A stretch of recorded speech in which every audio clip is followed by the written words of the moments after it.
Reaction kinetics की हम बात कर रहे हैं बेटा। दिस चैप्टर इज बेसिकली, अगर आपको याद हो एएस केमिस्ट्री के अंदर चैप्टर नंबर 9 याद है आपको, रेट्स ऑफ रिएक्शन वाला चैप्टर, चैप्टर 9 फिजिकल केमिस्ट्री का, रेट्स ऑफ रिएक्शन, ठीक है, ये उसी की कंटिन्यूएशन है।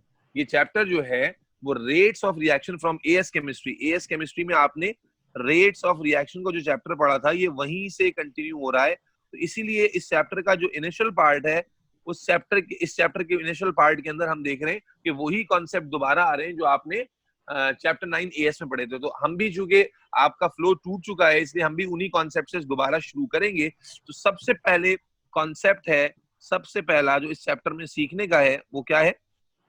रेट। अच्छा, मैं इससे पहले कि चैप्टर के कॉन्सेप्ट पे जाऊं, लर्निंग ऑब्जेक्टिव्स क्या हैं इस चैप्टर में, हम क्या सीखेंगे, ये इसलिए बता रहा हूं मैं अगेन, ताकि आपको जब चैप्टर एंड हो जाए तो आप मुझसे क्रॉस क्वेश्चनिंग कर सकें और देख सकें कि आपने ये चैप्टर अच्छे से कवर कर लिया या नहीं। तो इस चैप्टर में पहली लर्निंग ऑब्जेक्टिव जो आप अपने पास नोट करेंगे वो है concept of rate, rate and rate equation, concept of rate and rate equation, concept of rate and rate equation. This is the first thing we need to do in this chapter. Second, हम क्या करेंगे इसके बाद? Rate constant, specific rate constant and their units. Rate constant, specific rate constant and their units. Note down कर रहे हैं आप लोग बेटा? जी सर। सारा नोट कर रहे हैं आप? जी सर। मुबशिर? जी सर। तो क्या हमने कहा कि दूसरा ऑब्जेक्टिव क्या लिखा हमने? Rate constant, specific rate constant and their units. तीसरा बेटा हमारे पास जो सबसे इंपॉर्टेंट इस चैप्टर की असल जो टॉपिक है, जो लर्निंग का है, जो मेन टॉपिक है इस चैप्टर का, वो है order of reactions. Order of reactions, और ऑर्डर ऑफ रिएक्शंस के अंदर सब टॉपिक्स लिखिएगा, types, concept, types, mathematical calculations and representation, mathematical calculation and representation, फिर graphical representation, graphical representation and calculation, graphical representation and calculation, ठीक है, ये चीजें हैं जो हमने कवर अप करनी है। उसके बाद फिर नेक्स्ट टॉपिक आ जाता है कॉन्सेप्ट ऑफ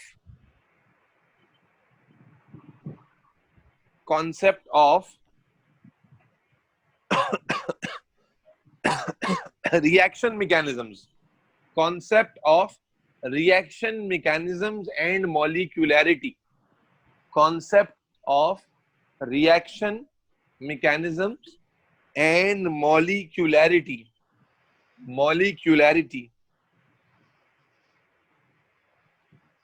उसके बाद हमारे पास नेक्स्ट जो लर्निंग ऑब्जेक्टिव आ जाता है वो है कैटालिसिस, कैटालिसिस, कैटालिसिस, ठीक है बच्चों।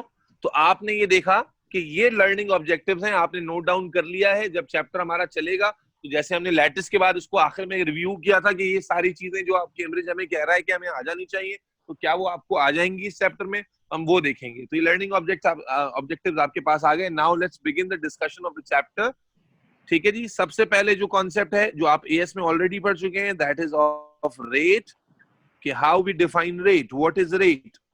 फिजिक्स के अंदर रेट के लिए एक ज्यादा आसान लफ्ज इस्तेमाल हो रहा होता है स्पीड, लेकिन केमिस्ट्री के अंदर स्पीड का वर्ड हम ज्यादा इस्तेमाल नहीं कर रहे होते। उसका ऑल्टरनेटिव जो केमिस्ट्री में इस्तेमाल होता है वो रेट है। फिजिक्स में भी ऑल्दो कि हम रेट का वर्ड इस्तेमाल कर रहे होते हैं। तो रेट ऑफ रिएक्शन किसे कहते हैं, रेट ऑफ रिएक्शन किसे कहते हैं? अगर आप कॉन्सेप्ट समझने की कोशिश करें तो जाहिर है अगर आपको कहा जाए कि रेट का क्या मतलब है, आपके जहन में फौरन से आ जाता है कि स्पीड की बात हो रही है। अगर मैं कहता हूं कि एक रिएक्शन का रेट ज्यादा है तो आपके जहन में फौरन से ये बात आ रही है ना कि उस रिएक्शन की स्पीड ज्यादा है।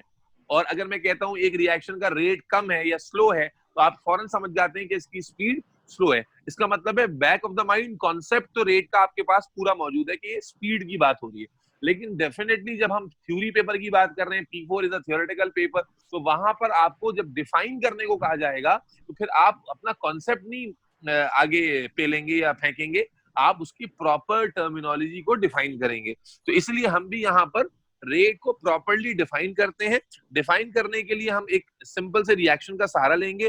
For example, A converts into, बोलते जाओ बेटा, B, ठीक है, we are taking this reaction as an example, ठीक है जी। A converts into B।